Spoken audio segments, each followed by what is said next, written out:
Kadosh Boker Tov, Chodesh Tov. We are on Masechet Megillah Daf Kav Bet Amud Aleph 22a1. We are referring to over here where the Gemara says that right? We do not start the parasha with less than 3 psukim. That means whenever we're going to start a new pei or samech, remember pei or samech means a parasha ptucha tituma, which means where there's going to be a gap in between the last parasha, right? A passage between the last parasha and the new one. So therefore, you always have to continue into it 3 psukim, or you have to finish before it 3 psukim. You cannot do less than 3 psukim in each one. So says the Gemara, if you're going to read now likret tremeha v'tlat mehach, if you're going to read for the aliyah shlishi 2 psukim from the korban of the Shabbat, which is Yom HaShabbat, and then you're going to read 3 psukim from the korban of Rosh Chodesh. So then the last parasha of Rosh Chodesh of Uvrashech Chechem only has 5 psukim. So if you already read 3 psukim there, right? If you already read 3, there's only left over 2. You can't have an aliyah of 2 psukim. So Amalo, so he comes Rabbi and he tells Ula, Lo shamati kayotze ba shamati. I didn't hear about this, but I did hear about something which is similar to this. Okay, the Tanam, as we learned in a Mishnah in Ta'anit, Kavav Amud Aleph. This is talking about during Anshe Ma'amad. If you remember, we said that the Anshe Ma'amad were parallel to the people which were in we had Anshe Ma'amad, and then we had Anshe Mishmar, right? And then Anshe Levim. So therefore you had Kohanim, Levim, ve Yisraelim. The Anshe Ma'amad were Yisraelim. They used to go into the Bet Knesset, and they used to read the Ma'amadot. What are the Ma'amadot? Maaseh Bereshit. So we went and we calculated how do you do the Maaseh Bereshit, because you have to read 3 psukim each time. So how do you do it? By Yom HaRishon, on the first day, which is going to be on the Sunday, they're going to read Bereshit and Yehirakia. Okay, V'tani Allah. So he said, 1 second. Bereshit, they're going to read it with two people. That means Kohen and Levi are going to read the Bereshit. Okay, Yehirakia is going to be Be'echad, with 1 person. V'avinam ba, so we're going to ask the following question. Bishlema, I understand Yehirakia Be'echad, Yehirakia with 1 person, Titlat Psuk Yavu, because it's going to be 3 pesukim. So 1 person reading it makes sense. 3 psukim, 1 person. Ela Bereshit b'shnayim. How do you do Bereshit with 5 people? Yeah, Chamisha pesukeni avu. It's 5 pesukim. Okay, and if it's going to be 5 pesukim, he says, V'tanya, we learned to the Braita, Hakoreh b'Torah lo yivchot mishlosh psukim. Somebody that's going to read the Torah should not read less than 3 psukim. So if you have 5 pesukim and you're splitting it up into 2, 1 person is reading 2. Which one? So he says, V'tanya, Hakoreh b'Torah lo yivchot mishlosh psukim. That if you're going to read the Torah, you're not supposed to read less than 3 psukim. V'yitmar Allah, so was stated, Rav Amar Doleg. Rav comes and he says, Doleg. What does it mean exactly, Doleg? Doleg means is that you're going to start, right, from the pasuk before. So since you're going to start from the pasuk before, so therefore you've read 3 psukim for each person. It makes sense? Exactly. And that's what we did this morning. Rav comes and he says, Doleg. That's what we do today. What do? We skip back 1 pasuk. So if you realize today, what do you do for Rosh Chodesh? That's what we're doing. That's what we did. In Yana Diyoma, Mamash, we're reading this on Rosh Chodesh, and we're teaching you how to read the parasha on Rosh Chodesh. What do? The first aliyah reads 3 psukim, right? Because you need minimum of 3. The second aliyah, you also need to read 3 psukim, but how are you going to do it? So therefore, doleg. What does it mean, doleg? You go back 1 pasuk, okay? And then what you do is that aliyah shani mashlim v'koreh chelko shani, and then the other one is going to read from olat tamid until the end. Okay, Ravama, right? And Shmuel says, posek. What is posek? You split up the pasuk into 2. Okay, Ravamar doleg. Why does Rav say to go backwards? Sheomer lo pasak. Why tava lo amar posek? Kasavar kol psuka de la paske Moshe. Ana lo paskilne. Any pasuk that Moshe Rabbeinu did not interrupt. If Moshe Rabbeinu did not tell you to make a pasek, you're not allowed to make a pasek. He told you you're not allowed to split up a pasuk. You don't split up a pasuk. You can't split up a pasuk into 2. But Shmuel says, "Paskinale, you could do it." Amar Rav Chanina Kara, right? He says Amar Rav Chananya Kara. He was Bal Mikra, so he says Sar Gadol Ayali. It's Rav Chanina Gadol. I had a lot of tircha by Rav Chanina Gadol. The only time when he used to make me stop was only for tinukot shebet rabban. Meaning, if I wanted to teach a child, so then I was allowed to stop to make a hefsek between 1 pasuk. But if not, I'm not allowed to. Ulitamed asuyin. Why? Because it was made to learn. That means for a child, I could stop in the middle of the pasuk to teach him the pasuk. But if it's not for a child, I can't stop in the middle of the pasuk. So says the Gemara, Hatam time am I there? The reasoning is Mishum de lo shad, because it's impossible. Hachanami, so to hear lo shad, it's impossible, which means that says, according to Shitat, this is not Rav, this is Shemuel, he's coming and saying, since I cannot do it in any other way, I'm allowed to make a pasek in the middle of a pasuk. Why? In order to get 3 psukim, right, for everybody. So why doesn't Shmuel say doleg, go back 1 pasuk? So he says, Gezerah mishum nichnasin mishum yotzin. It's a gezerah because of the people that are coming in and coming out, which means that if you're going to come and start 1 pasuk beforehand, what's going to happen? People are going to think that the first aliyah only had 2 psukim, right? And the one that if you're going to do it the other way, right, which means that you're going to leave early, so then you're going to think that the next one is only. So therefore, because of gezerah mishum nichnasin yotzin, we come and we have this this gezerah that you're not supposed to go back a pasuk, but rather you split it up into 2. Meitvei. We're going to ask the following question. Parasha shel shisha psukim korin ota b'shnayim. A parasha of 6 psukim, you're going to read between 2 people. Shel chamisha psukim, if it's going to be 5 psukim, yachid, 1 person reads. Kara rishon shlosha, if the first one already read 3 psukim, hasheni kore shnayim, so then the second one is going to read 2 from this parasha and 1 from another parasha. And some people say 3, right? But you're never going to start less than 3 psukim in the next parasha. Now, according to you, says 1 second. But if you can, just either doleg or nifsok, which means either go back 1 pasuk or just split it up. So answers the Gemara, he says, no. In a regular parasha, you could just add. In a regular parasha, why stop there? Add another 3 psukim. What do you care? In Rosh Chodesh, you can, but you're only supposed to read the parasha of Rosh Chodesh. You're not going to start reading of Pesach, which is right afterwards. So therefore, it has nothing to do with it. So if it's there, you have to do it in a certain way to make it, sync. So then that's okay. But any other time, just add another 3 psukim, no big deal. Amar Rabbi Tanchum ben Rishon ben Levi says Rabbi Tanchum ben Rishon ben Levi, halacha is like the Yesh Omrim, that you do not start a parasha with less than 3 psukim, and therefore the next one is going to read 2 psukim and then another 3 from the next parasha. Okay. The first part that we. Rabbi Tanchum ben Rishon ben Levi says Rabbi Tanchum ben Rishon ben Levi, כשם שהם מתחילים לפרשה בחודש 3 פסוקים, כך הם משיירים פרשה בחודש 3 פסוקים.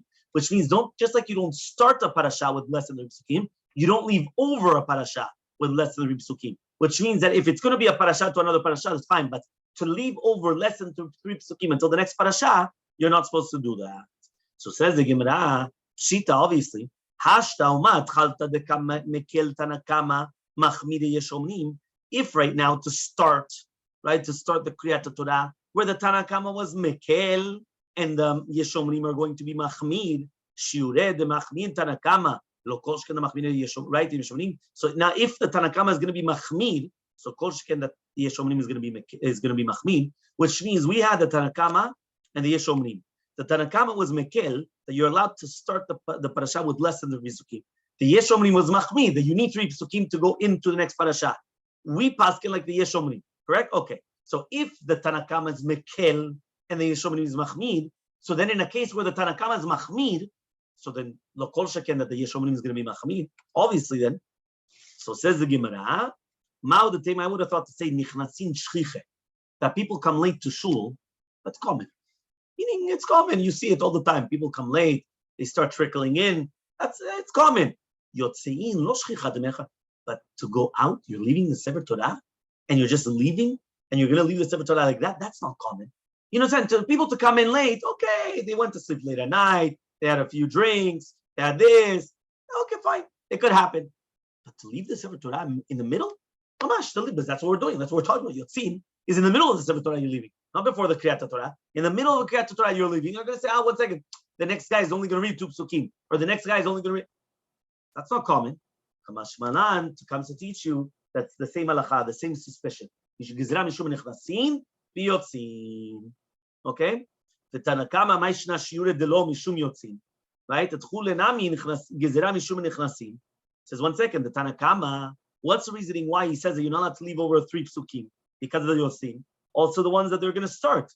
So Amri comes and he says, Man da'il, he says, no. When you come into the synagogue, you ask. So the fact that you ask, you say, where are we? What are we starting? Where are we up to? So the fact that you ask, they're going to tell you, we just read this person three psukim, and now we're going to start here. So therefore, the one that's leaving is not going to ask. He's going to leave. You understand? So therefore, because of that, he says you're going to ask him. There's not going to be a problem. Okay? Shalach le, right? Rabba bered Rav Yosef. So Rabba bered Rav Yosef, he comes and he says like this. So he sends to Rav Yosef and he asks him, Hilchata mai, what's the halacha? So Shalach le, he comes and he says, Hilchata doleg ve'emtzai doleg. The halacha is that you are going to be doleg. And who's the doleg? The emtzai, which means that he's going to start with a pasuk before. So that's why it's not the first person, it's the second one, the middle one. He's going to be doleg. Okay, this is talking about over there to do with the Bereshit. Okay, and Yehida Kia and everything. So Zeh Kelal, this is a general rule. Kol sheyesh b'musaf. Now we're talking about back to where we spoke about, right, in the two dots, okay, which is basically the general rule. Anytime that you have musaf, it's 4 aliyot, like this morning, 4 aliyot, right? But you don't have, right, aftara. Anytime that you have, it's a yom tov, so it's 5 aliyot, right? And you're allowed to do mosafim and everything, okay? What we do in Shabbat. Okay. So we're going to ask the following question. Tanit Sibur Bekama. What about Tanit Sibur? We never spoke about Tanit Sibur. We talked about a regular day, right? Then we spoke about Musaf. Then we spoke after Musaf about Yom Tov, Kippur, Shabbat. What about Tanit Sibur Bekama? So says the Gemara, Rosh Chodesh v'Moedi kakorban Musaf arba'a, aval hacha delek kakorban Musaf lo, by Rosh Chodesh and Chol HaMoed. There's Musaf. So there's Musaf. You do 4 aliyot. By Tanit Sibur, there's no Musaf. So there's no Musaf. You don't do 4 aliyot. Or Dimar maybe, maybe it's different over here. Ika Musaf Tefillah. There's a Tosefet in the Tefillah, which means we do add on in the Tefillah. In the Tefillah, what beracha do we add on? Anenu. We add on Anenu. So the fact that there's a Tosefet in the Tefillah itself, so we should add on an Aliyah or not. So says the Gemara, Tashema, we're going to come and we're going to bring a proof, right, where it says like this. It says, on Rosh Chodesh and Chol HaMoed, we are going to read 4 Habetanit Sibur Shlosha. But if it's going to be Tanit Sibur, we're going to do 3 aliyot. So Ema Reisha, let's see the Reisha. The Reisha says, B'Sheni v'Chamishi v'Shabbat v'Mincha Korin Shlosha. Only on Monday, Thursday, and Shabbat Mincha, there you read 3. Mashma Betanit Sibur Arba. So basically, where are you going to infer it from? If you infer it from Chol HaMoed and Rosh Chodesh, so only there that you have Tfilat Musaf, meaning Korban Musaf, you do an extra aliyah 4 aliyot. But Mashma Tanit Sibur, you only do 3. Or maybe no, maybe you do 4 because there's a Tosefet in the Tfilah. If you're going to refer from the other part of the Mishnah, where the Mishnah says that only on Monday, Thursday, and Shabbat Mincha you have 3, Mashma Tanit Sibur, you have 4. So what do you do? So you can't bring a proof from there then. So Tashema, we're going to try to bring a proof then. The Rav Hikla leBavel. Rav went to Bavel, and Kam Kara Besifra. He went and he went to Bavel on a Tanit Sibur. And he read in the Sefer Torah, Patach Barich, right before he made the bracha, Chatam velo Barich. He finished and he didn't make the bracha. Naful kule alman paihu. Everybody fell on their faces. V'Rav no nafal ala peh. And Rav did not do Nefilat Apayim. Remember, the minhag was Nefilat Apayim. What is Nefilat Apayim? Mamash to fall on your face. Okay, so he comes and he says, he wasn't Nofel Apara. So Michti, Rav, Yisrael Kara. Rav was not a Kohen, and he wasn't a Levi. So obviously he read as a Yisrael. So my Tama Chatam Velo Barich. So why is it that he finished and he didn't make a bracha? So Lam Yishum Debai Lemikra Charim Matre. So obviously somebody's going to read after him. Now somebody's going to read after him, and he's the 3rd aliyah. So he's the 4th aliyah. So for that's a proof that there should be 4 aliyot on Tanit Sibur. Says the Gemara, Lo Rav Ekahanekra. Rav used to read instead of the Kohen, right? And that's why he didn't make the bracha afterwards. Because Rav Huna also used to read in front of the Kohen. You see from here that a Gadol Torah, somebody that's great in the Torah, he comes and he takes instead of the Kohen. So Rav used to take instead of the Kohen, and Rav Huna used to take in front of the Kohen. So therefore they didn't make a bracha afterwards. Because since they were the first one, they only started with the bracha, but they didn't finish with the bracha. Because then the next one had to read. Okay? So says the Gemara, Bishma Rav Huna, Kare Bekane. I understand Rav Huna. Why? Tafinu Ravami Ravasi Dekane, Chashiv Dara Yisrael. Because even Ravami and Ravasi, that they were Kohanim Chashuvim in Eretz Yisrael, Mechav Kaifel Rav Huna, they used to be kafuf to Rav Huna, which means that he was greater than everybody else, even than the Kohanim, which are Gedolei Olam. So imagine if you have a Kohen that he was a Gadol Olam, like Rav Ami Ravasi, still Rav Huna was much greater. So therefore, you understand that it goes to them. Ella bat Rav Hayika Shmuel bekanava. Shmuel was a Kohen. Remember, it's always Rav and Shmuel in Bavel, right? So he says Rav, right? So he says Shmuel was there, and Shmuel was in Narda, which was in. So therefore, Shmuel was a Kohen. V'dabar and he was al inigalav, which means Rav used to give kavod to Shmuel. So for obviously, right? So according to that, so then why would Rav get the Kohenah then? So says the Gemara, Shmuel nami michaf v'kayvel Rav. He says no, really by man, Shmuel also used to give kavod to Rav, but Rav udavar le kavod, but rather Rav used to give him kavod. But he only used to give him the kavod in front of him. But if it wasn't in front of him, no. Which means it is. Really by man, Rav was greater than Shmuel. No, we say that Rav Tana Upale. That's what we always say. No, Rav Tana Upale. It's Rav. We say it on Rav. Right? So Rav Tana Upale, this is what we're talking about, but that means Rav was greater than Shmuel. Okay? And that's why usually we paskin like Rav, we paskin like Shmuel bedainen, to do a dayanut. But to do the Surim, we always paskin like Rav. So we always, that means basically Rav was greater than Shmuel. However, though, what happened here is Rav also used to give him kavod. But he only used to give him kavod in front of him. It wasn't in front of him. He didn't give him kavod. So he used to go up as a Kohen. It's also logical to say this. Why? Because if you were going to say that he was Reda Israel, forget about afterwards now. Why did he make a bracha beforehand? If he got Aliyat Israel, he shouldn't have made the bracha beforehand. He should only make the bracha afterwards. Remember, once upon a time, the first Aliyah used to make the first bracha, which is the Kohen used to make the first bracha, and the Israel last Aliyah used to make the last bracha. Then, because of the minhag, they came and they would know everybody makes bracha, right? But once upon a time, it was like that. So according to that, why did he make a bracha in the beginning? So obviously it's because he was reading as a Kohen. So says the Gemara, but after the takana, that everybody makes the bracha beforehand. If so, if it's talking about now, we're talking about after the takana. And after the takana, everybody would make a bracha beforehand. So therefore, why wouldn't he should make a bracha afterwards as well? Right? It's either the last aliyah or it's after the takana, and everybody should be making bracha. So answers the Gemara, says it was different over here in the place of Rav because after, right, he says that they used to come in the middle of the Kriyat Torah, they would have to come and they would actually make a bracha for everybody in order to hear the bracha, and therefore Rav made the bracha beforehand. But nobody used to leave in the middle of the aliyah. Meaning to come inside, people could come in late, as we already mentioned in the beginning. But to leave, nobody would leave.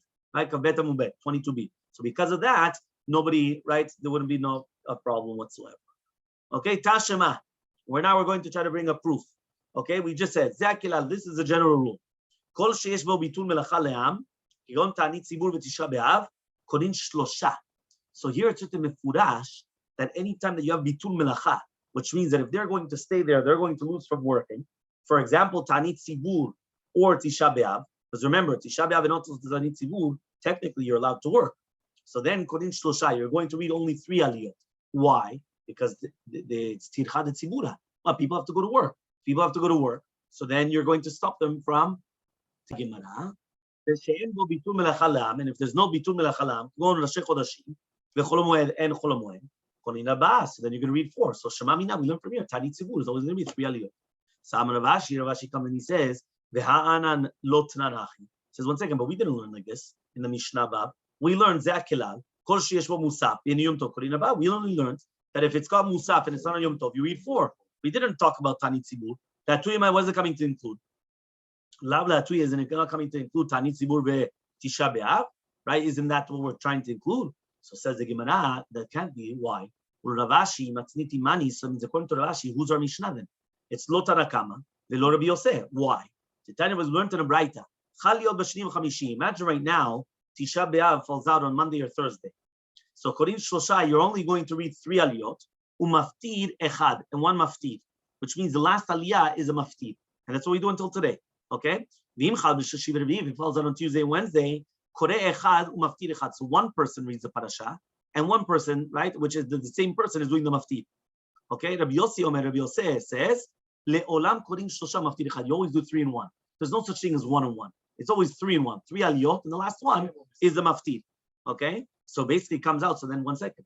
That means it comes out that according to Rav Ashi, if he's going to come that our Zeh Kelal is coming to include Tanitz of Tzibur and Tisha B'Av, that you're going to read 4. So therefore, it comes out that it's not Tanakama and not Rabbi Yosef. According to Tanakama, you're going to read 1, and that same 1 is a maftir. And according to Rabbi Yosef, you're reading 3, and that third one is a maftir. But it's not that there's 4 aliyot. So it says, then what is it coming to include Zeh Kelal? This is the general rule. Remember, whenever there's a general rule, it's coming to include something. So he says, it's coming to include, right? He says, Rosh Chodesh and Chol Moed, right? That they're going to read 4 aliyot, but on Tisha B'Av and Tanit Tzibur, it's only 3. You can't be that. Because we learned to Mefurash in the Mishnah already, that the Chol Moed and Rosh Chodesh is going to be 4 aliyot. Rosh Chodesh and Moed, Korin Arba. But rather, Simana Be'al Mayayib, you're right. The Zeh Kelal was not coming and trying to teach you to include something. It was giving you a siman to remember. The item, but if you're going to tell me Yom Tov Chol Moed, Yom Tov and Chol Moed is the same. Take this klal in your hands. Call the tfele milta mechavre, anything which is greater than its friend. Tfele gavre yitera. So you have more aliyot as well, right? Hilkach therefore. Rosh Chodesh Moed, the yikokoma musaf. Rosh Chodesh and Chol Moed you have musaf, korban musaf. So for Korin Abba, Yom Tov is more than that. Why? Because asur b'asiyah melacha. You're not allowed to do a melacha. What avirah do you do on Yom Tov?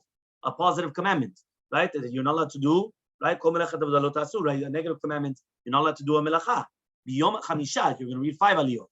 So he says, what else? B'yom kippurim, the anush karet. On Kippur, not only are you not allowed to do a melacha, you also get karet if you do a melacha on Kippur. So therefore, shisha. Shabbat, there is sekila, which is a higher level, because it's betin shilmata.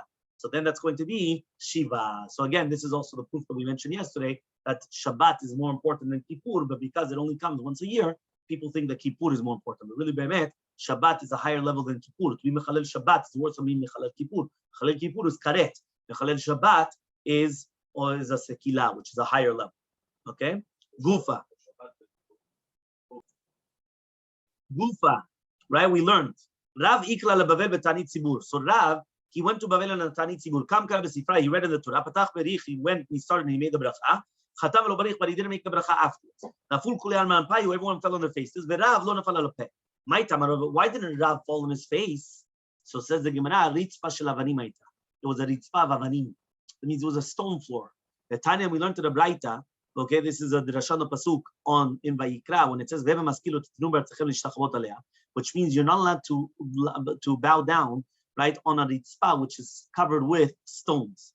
Okay, and therefore we say Aleha yatam nishtachave be'atzechem, right? Aval atam nishtachave al avanim shel bet midrash. You're not allowed to lie down, right, on a stone floor in your land, but you are allowed to lie down in a stone floor in the Bet HaMikdash. Kedeula, just like Ula. Daman Ula Bazula says, Lo asra Torah la ritzpa shel avanim bilad. You're only not allowed to on a ritzpa shel avanim. If it's Evan, it's stone. Okay, but if it's going to be anything else, you're allowed to. Okay, so if so, my idiot Rav. So then what is Rav doing? Afilu kulanani. So then everybody shouldn't have done it. Kamed Ravavai. They were in front of Rav. So he says, 1 second. So Rav should have gone to the tzibur. Because by the tzibur, there was no ritzpat avanim. There was no stone floor. So Rav should have gone to them. And then he would have done it. So lo bai lemitach tzibura. He didn't want to be matziach the tzibur, which means that if he would have had to go to them, think about what it is. If he would have to get up and go to them, how many seconds are we talking about? But he says it's already tircha de tzibura. People don't understand what is tircha de tzibura. Some people they think, what is tircha de tzibura, not tircha de tzibura. So therefore, it was a tircha de tzibura. If Rav would have had to go to them just to get up and to walk to them, that was already tircha de tzibura. So therefore, he just did it. He just didn't do Nefilat Apayim. They did Nefilat Apayim. If you want, you could have another answer. Rav pishut tedam reglaim avav. He wouldn't do regular ishtachavaya, which is bowing down. He would mamash do pishut tedam reglaim, mamash putting out his hands and his feet, and basically, which is basically that his entire body is on is flat and it's like mamash like that. So he says the ula like ula.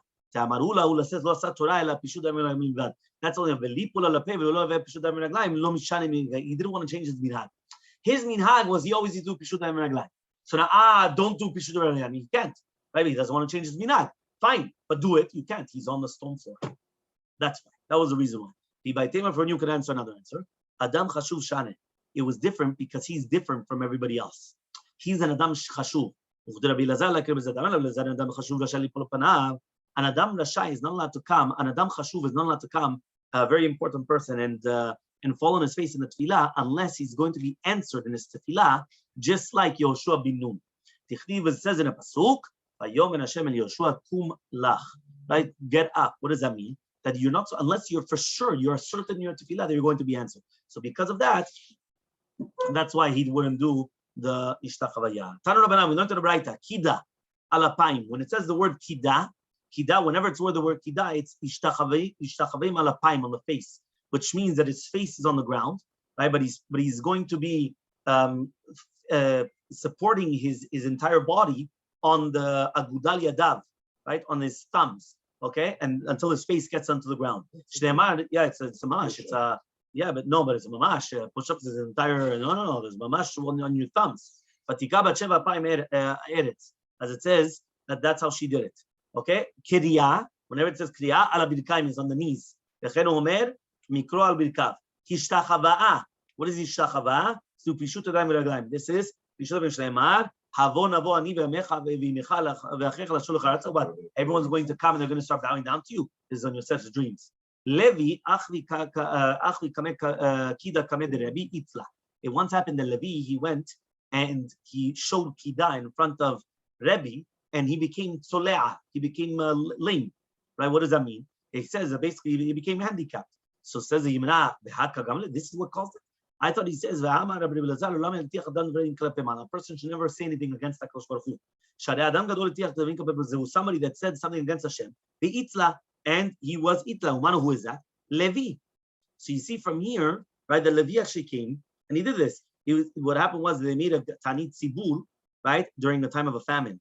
And they did a Tanit and it didn't rain. So he went, Ribono Shel Olam, Alita v'yashavta b'marom ve'en atam menachem abanecha. So he went and he said to Hashem, HaKadosh Baruch Hu, you went upstairs and you don't even have mercy on your children. So because of that, it was Kilu, he said something against Hashem. He says, what? Hashem doesn't have mercy? For sure Hashem has mercy. So the fact that he said that, it's true, both of them caused him to become lame. Meaning it wasn't only because he was Matiach Tarim Kap Lemala, but also because he showed Kida in front of Rebbe, and that's why obviously you're not supposed to do that in front of your Rebbe, and because of that, that's why he became lame. Amar Rabbi Chia Baravi in Chazina lehula Abaye. Says Rabbi Chia Baravi that I saw to Abaye, Kavgim Lamudal 23:1, that they were matim al tzidam b'shat nefilat payim, which means they weren't mamash putting their face to the ground, but rather, but the Adam Chashuv is not allowed to, but rather they used to do it towards the side. We're on the two dots on Kavgim Amud Aleph.